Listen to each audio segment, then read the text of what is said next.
जय श्री राम। अयोध्या कांड का चौथा सर्ग। श्री राम को राज्य देने का निश्चय करके राजा का सुमंत्र द्वारा पुनः श्री राम को बुलाकर उन्हें आवश्यक बातें बताना, श्री राम का कौशल्या के भवन में जाकर माता को यह समाचार बताना और माता से आशीर्वाद पाकर लक्ष्मण से प्रेम पूर्वक वार्तालाप करके अपने महल में जाना।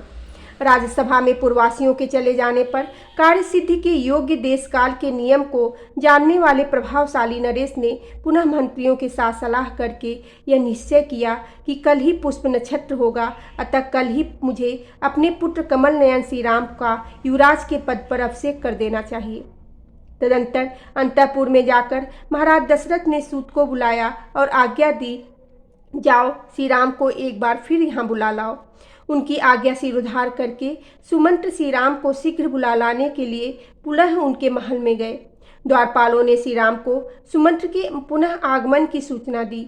उनका आगमन सुनते ही श्री राम के मन में संदेह हो गया।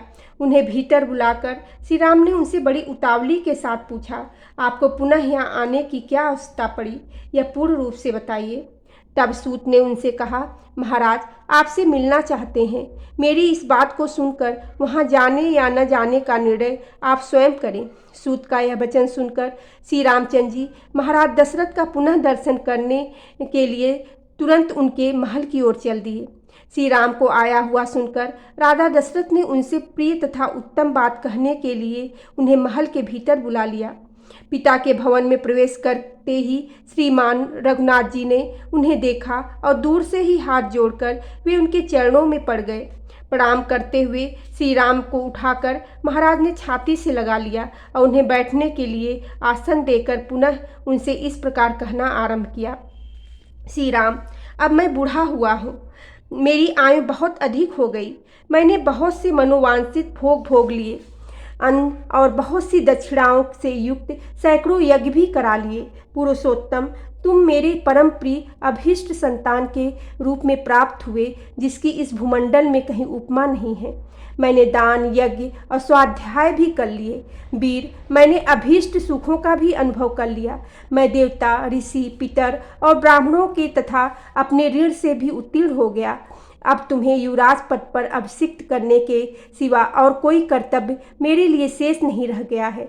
अतः मैं तुझसे जो कुछ कहूँ, मेरी उस आज्ञा का तुम्हें पालन करना चाहिए। बेटा, अब सारी प्रजा तुम्हें एक अपना राजा बनाना चाहती है, अतः मैं तुम्हें युवराज पद पर अभिषिक्त करूँगा। रघुकुल नंदन श्री राम, आजकल मुझे बड़े बुरे सपने दिखाई देते हैं। दिन में वज्रपात के साथ साथ बड़ा भयंकर शब्द करने वाली उल्काएं भी गिर रही हैं। श्री राम, ज्योतिषियों का कहना है कि मेरे जन्म नक्षत्र को सूर्य, मंगल और राहु नामक भयंकर ग्रहों ने आक्रांत कर लिया है। ऐसे अशुभ लक्षणों का प्रकट होने पर प्रायः राजा घोर आपत्ति में पड़ जाता है और अनंतोगत्वा उसकी मृत्यु भी हो जाती है। अतः रघुनंदन, जब तक मेरे चित्त में मोह नहीं छा जाता तब तक तुम युवराज पद पर अपना अभिषेक करा लो, क्योंकि प्राणियों की बुद्धि चंचल होती है। आज चंद्रमा पुष्प से एक नक्षत्र पहले पुनर्वसु पर विराजमान है, अतः निश्चय ही कल वे पुष्प नक्षत्र पर रहेंगे, ऐसा ज्योतिषी कहते हैं। इसलिए उस पुष्प नक्षत्र में ही तुम अपना अभिषेक करा लो। शत्रुओं को संताप देने वाले वीर, मेरा मन इस कार्य में बहुत शीघ्रता करने को कहता है। इस कारण कल अवश्य ही मैं तुम्हारा युवराज पद पर अभिषेक कर दूंगा। अतः तुम इस समय से लेकर सारी रात इंद्रिय संयम पूर्वक रहते हुए वधू सीता के साथ उपवास करो और कुश की शैया पर सो। आज तुम्हारे सुहृद सावधान रहकर सब ओर से तुम्हारी रक्षा करे, क्योंकि इस प्रकार के शुभ कार्यों में बहुत से विघ्न आने की संभावना रहती है। जब तक भरत इस नगर से बाहर अपने मामा के यहाँ निवास करते हैं, तब तक ही तुम्हारा अभिषेक हो जाना मुझे उचित प्रतीत होता है। इसमें संदेह नहीं कि तुम्हारे भाई भरत सत्पुरुषों के आचार व्यवहार में स्थित है। अपने बड़े भाई का अनुसरण करने वाले धर्मात्मा, दयालु और जितेंद्रीय हैं, तथापि मनुष्यों का चित्त प्रायः स्थिर नहीं रहता, ऐसा मेरा मत है। रघुनंदन, धर्मपरायण सत्पुरुषों का मन भी विभिन्न कारणों से राग द्वेषादि से संयुक्त हो जाता है। राजा के इस प्रकार कहने और कल होने वाले राज्याभिषेक के निमित्त व्रत पालन के लिए जाने की आज्ञा देने पर श्री रामचंद्र जी पिता को प्रणाम करके अपने महल में गए। राजा ने राज्याभिषेक के लिए व्रत पालन के निमित्त जो आज्ञा दी थी उसे सीता को बताने के लिए अपने महल के भीतर प्रवेश करके उन्हें जब श्री राम ने वहां सीता को नहीं देखा तब वे तत्काल ही वहां से निकलकर माता के अंतःपुर में चले गए। वहां जाकर उन्होंने देखा माता कौशल्या रेशमी वस्त्र पहने मौन हो देव मंदिर में बैठकर देवता की आराधना में लगी हैं और पुत्र के लिए राजलक्ष्मी की याचना कर रही हैं। श्री राम के राज्याभिषेक का प्रिय समाचार सुनकर सुमित्रा और लक्ष्मण वहां पहले से ही आ गए थे तथा बाद में सीता वहां बुला ली गई थी। श्री रामचंद्र जी जब वहां पहुंचे उस समय भी कौशल्या नेत्र बंद किए ध्यान लगाए बैठी थीं और सुमित्रा, सीता और लक्ष्मण उनकी सेवा में खड़े थे। पुष्प नक्षत्र के योग में पुत्र के युवराज पद पर अभिषिक्त होने की बात सुनकर वे उसकी मंगल कामना से प्राणामय के द्वारा परम पुरुष नारायण का ध्यान कर रही थीं। इस प्रकार नियम में लगी हुई माता के निकट उसी अवस्था में जाकर श्री राम ने उनको प्रणाम किया और उन्हें हर्ष प्रदान करते हुए श्रेष्ठ बात कही।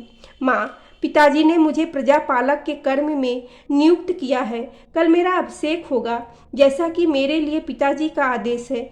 उसके अनुसार सीता को भी मेरे साथ इस रात में उपवास करना होगा। उपाध्यायों ने ऐसी ही बात बताई थी जिसे पिताजी ने मुझसे कही है। अतः कल होने वाले अभिषेक के निमित्त से आज मेरे और सीता के लिए जो जो मंगल कार्य आवश्यक है वे सब कराओ। चिरकाल से माता के हृदय में जिस बात की अभिलाषा थी उसकी पूर्ति को सूचित करने वाली यह बात सुनकर माता कौशल्या ने आनंद के आंसू बहाते हुए गदगद कंठ से इस प्रकार कहा, बेटा श्री राम चिरंजीवी हो।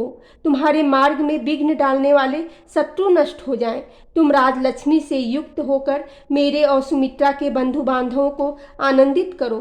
बेटा, तुम मेरे द्वारा किसी मंगलमय नक्षत्र में उत्पन्न हुए थे जिससे तुमने अपने गुणों द्वारा पिता दशरथ को प्रसन्न कर लिया।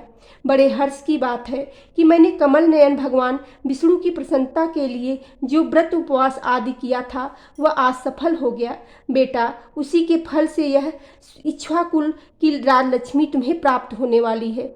माता के ऐसा कहने पर श्री राम ने विनीत भाव से हाथ जोड़कर खड़े हुए अपने भाई लक्ष्मण की ओर देखकर मुस्कुराते हुए से कहा, लक्ष्मण, तुम मेरे साथ इस पृथ्वी के राज्य का शासन करो। तुम मेरे द्वितीय अंतरात्मा हो। यह राजलक्ष्मी तुम्ही को प्राप्त हो रही है। सुमित्रा नंदन, तुम अभीष्ट भोगों और राज्य के ज्येष्ठ फलों का उपभोग करो। तुम्हारे लिए ही मैं इस जीवन तथा राज्य की अभिलाषा करता हूँ। लक्ष्मण से ऐसा कहकर श्री राम ने दोनों माताओं को प्रणाम किया और सीता को भी साथ चलने की आज्ञा दिलवाकर वे उनको लिए हुए अपने महल में चले गए। बोलो सियावर रामचंद्र की जय। पेवेने सुते हेनु माने की जय।